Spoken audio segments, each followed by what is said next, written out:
성도를 위한 PT 13번째. 이 땅에 임한 하나님의 나라.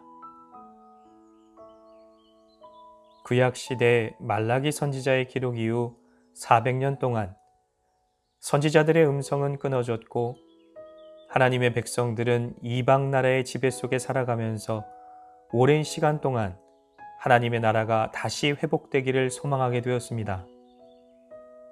그렇게 오랜 기다림 끝에 광야에서 마지막 선지자의 외침이 드디어 울려 퍼지기 시작합니다. 회개하라. 천국이 가까이 왔느니라. 세례 요한이 광야에 홀로 서서 마지막 선지자의 사명을 감당하였던 것입니다. 이사야 선지자를 통하여 이사야서 40장 1절로 3절에 예언되었던 말씀이 세례 요한을 통해 이루어진 순간이었으며 만왕의 왕을 맞이할 수 있도록 백성들의 마음이 준비되는 순간이었습니다. 또한 천국이 가까이 왔느니라 라는 외침은 이 땅에 임한 하나님의 나라로 인해 어둠의 나라는 물러가고 고통받던 백성들이 해방될 날이 왔다는 위로의 소식이 되었습니다.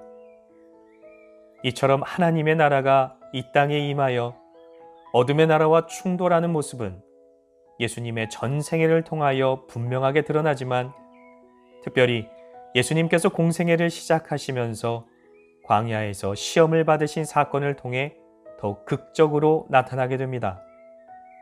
에덴 동산에서 최초의 인류가 받았던 시험과 이스라엘 백성들이 광야에서 받은 시험의 모습처럼 예수님께서는 광야에서 시험을 받으십니다.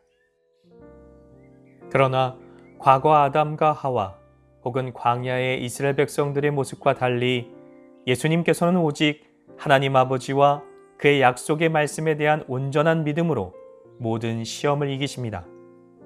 힘과 능력이 아니라 믿음과 순종을 통해 실현될 수 있는 하나님 나라의 모습을 잘 보여주신 것이라고 할 수 있겠습니다. 만왕의 왕으로서 자신의 능력을 세상에 과시함으로 어둠의 세력을 물리치신 것이 아니라 온전히 낮아지신 참된 종의 모습으로 하늘에서 이미 이루신 하나님의 뜻을 이 땅에 이루시기 위해 겸손히 순종하심으로 하나님의 나라를 이 땅 위에 새롭게 창조해 나가신 것입니다. 그래서 예수님께서는 하나님의 말씀대로 태어나셨고 사셨으며 죽으시는 순종의 삶을 사심으로 이 땅에 하나님의 나라를 이루신 것입니다.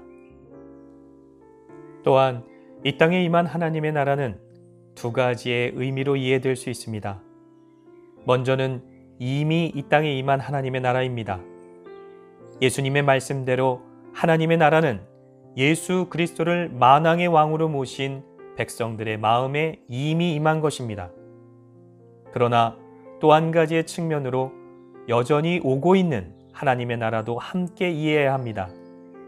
왜냐하면 하나님의 나라는 이스라엘 백성들을 지배하였던 로마 제국과의 싸움에서 승리함으로 이루어지는 나라가 아니라 죄인들을 사로잡고 있던 사망의 권세와 어둠의 세력들을 물리침으로 이루어지는 나라이기 때문입니다. 그렇기 때문에 하나님의 나라는 이미 예수님의 오심으로 이 땅에 임한 것이지만 아직 죄인들의 마음에 이루어져야 할 나라도 되는 것입니다.